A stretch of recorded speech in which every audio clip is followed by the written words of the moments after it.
Hello, listeners. This is Kat, and welcome back to Put Your Hands Up Podfics. This will be the continuation of Little Acts of Kindness. This will be Part 40, Chapter 40, entitled TGIF. Thank you for walking back with me, Izuku signed to Togata-senpai, or Mirio-senpai as the boy insisted Izuku call him, saying that he preferred his first name. It's no problem, Mirio-senpai responded, holding Izuku up practically as the two arrived at the door to 1A. Izuku may have gotten caught in a bear trap and fractured his bone. Since they had to finish the maze, it aggravated it. Healing from Recovery Girl may have healed it, but he was still limping a bit, and putting too much weight on it caused it to hurt. Recovery Girl explained that she had been able to mostly heal it, but that he should come after school to get the rest healed. Anyways, the two had managed to get Mirio's uniform back, though it wasn't worth it in Izuku's opinion, but Mirio seemed really pleased upon pulling out a letter that was in the pocket. Izuku both regretted helping and didn't. He regretted it because he felt awkward and uncomfortable, but he didn't because he was supposed to be a hero, and there would be situations where he would be uncomfortable in order to save people. They opened the door, and Izuku hunched in a bit as all his classmates looked at him. Yamada-sensei was standing at the front teaching English. It was the end of English, which was better than had they finished later, and he would have had to interrupt one of the other teachers. At least Yamada-sensei would understand.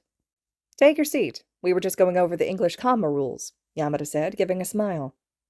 You're not going to ask him where he was? Ashido questioned. No, I knew where Midoriya was.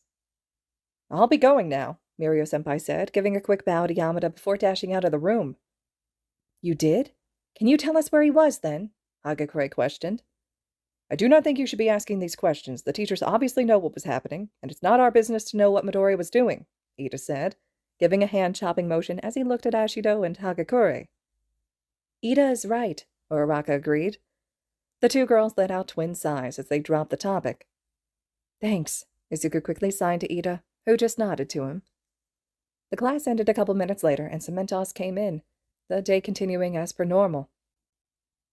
After another couple classes, the lunch bell rang, and his classmates left, except for Tokuyami, who rested his head on his arms, clearly intending to take a nap.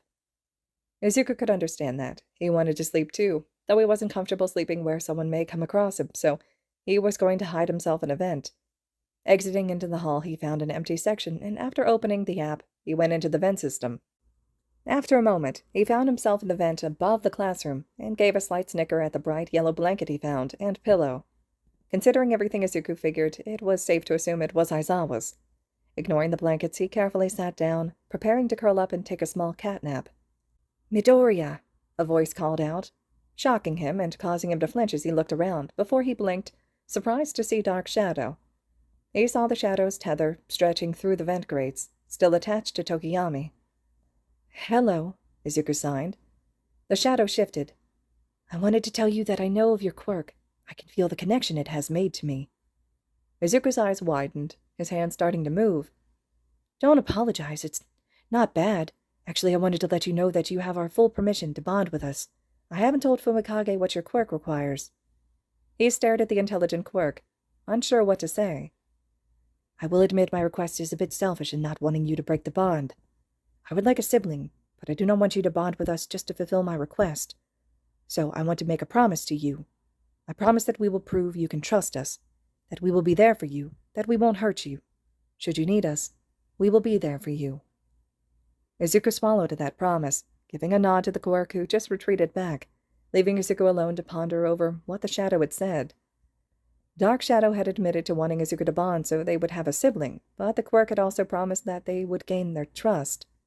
Izuku knew he had to decide what to do about the bonds with his classmates, and he hoped that he would have time during internships to think over everything.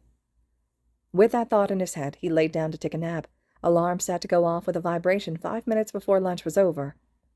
As he drifted off to sleep, a thought popped into his mind. How did Dark Shadow know I was up here? When his alarm woke him up, he didn't remember the question. Izuku made his way back to the classroom, and the afternoon heroics lesson began. This time with Midnight teaching them about managing fame, how the more popular you are, the harder it is to hide a civilian persona from the world. That they had hero names for more than just something to inspire others. It was to help protect their identity. That yes, those with more obvious quirks or looks weren't able to hide their civilian identities, but others would be able to. She warned them that they may only be first years, but they needed to keep their future in mind. She ended with, If you're in hero uniforms, you should never call a classmate by a given name, even if you think you're alone. Then the day ended, and his classmates were heading home. Tomorrow they would be meeting at the train station at 7 a.m. to go to where they were interning, the exceptions being for those who had interns with local heroes.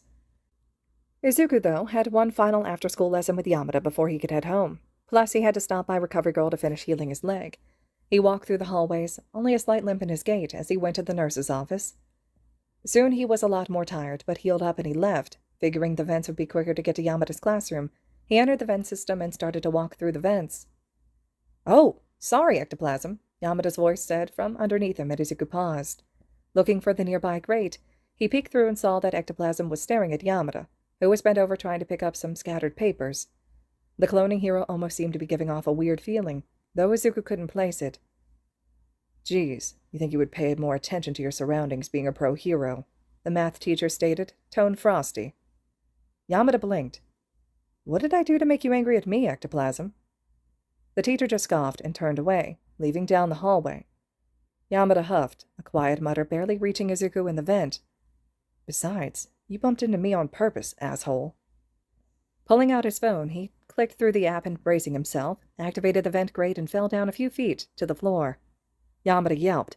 "Oh my God! Midoriya, you gave me a heart attack!" Izuku blushed, waving his hands and frantically signing sorry over and over again, afraid he had upset the teacher. "It's fine. I just wasn't expecting you to drop out of the vents, though. I guess with Sho teaching you his ways, I should be expecting it a bit more now," the teacher said, giving a chuckle. Izuku walked closer to the teacher and bent down, helping him pick up the last papers. "I guess you saw that little interaction, then?" Yamada asked, after he handed the papers over. He nodded. "If you ever figure out why Ectoplasm seems to be mad at me, let me know, yeah?" Izuku gave a thumbs up before signing. "I don't know why he would be mad at you." Izuku hesitated before adding on. "You're awesome." Izuku wanted the teacher to know how much Izuku appreciated what they had done over the last few weeks, being there for him and helping him to realize that more people than just All Might wouldn't hurt him. Yamada smiled, reaching over and ruffled his hair. "I'm glad you think so, little listener." The two walked, and Yamada popped into the teacher's lounge for a minute to place the papers before coming back out. "Now, how about we go get another training session in?" "All right," Izuku signed, and the two walked towards Gym Sigma. Soon their training was underway. Aizawa joined them after a little bit, remaining outside the sound booth, so Izuku would get used to speaking normally around someone who didn't have the protection in their ears, like he and Yamada had. What Aizawa did have was erasure, and experience with dealing with voice, which meant he was able to cut Izuku off if he was speaking too loud. There were a few mishaps, and Izuku apologized after each one, despite Aizawa waving him off. Still, there was a lot of improvement, and he wasn't concentrating nearly so hard as the beginning of the week. After the lesson drew to an end, Yamada stopped him from leaving. "You shouldn't be afraid to speak to your classmates, or others. An accident may happen, in fact, it's practically guaranteed, but that's just part of the learning process. I mean, even I still slip up sometimes when I'm too excited. I know you didn't want to hurt your classmates when you first got the quirk, but now I want you to speak up again. Can you do that for me, Midoriya?" Izuku slowly nodded. "I'll try." Yamada beamed. "That's all I ask for." "Would you like us to drive you home?" Aizawa asked as they walked out of the gym. Izuku hesitated. He knew he shouldn't keep imposing on their kindness, that they may get tired of him, but he wanted the companionship, wanted to feel like he belonged. So he accepted the offer with a quiet, "Yes, please." The two teachers smiled and drove him home, conversation easily flowing between the two, and they made sure to ask Izuku questions and hear his thoughts as well. Like they actually cared what his opinion was. He knew he trusted them, but sometimes it was hard to really believe that the two heroes liked him. He entered his home, and silence greeted him, his mom staring at the empty TV screen, nothing showing. Before UA, he would have started talking about his day, and got some empty response or nothing at all. And he would have been happy, because even if she was staring at him with a blank expression, it wasn't anger.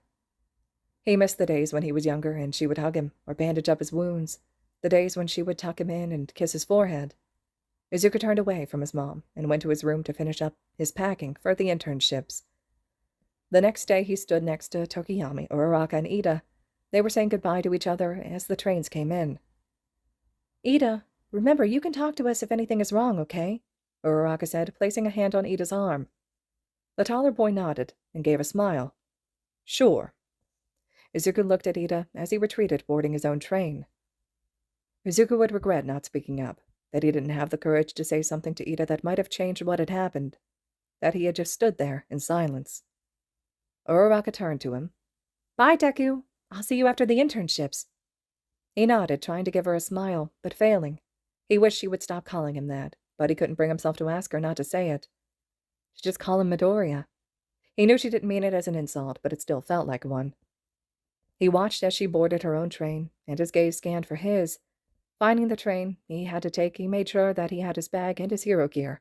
With everything in hand, he looked back behind him and met Aizawa's black eyes. The teacher's gaze softened a bit, a crooked grin appearing above the capture weapon, and the teacher gave one solid nod. Izuku smiled as he turned back around and boarded on the train. His destination? Yamanashi Prefecture.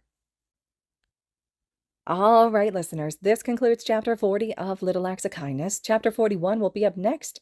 Hope you all are still enjoying, and as always, thank you so much for listening.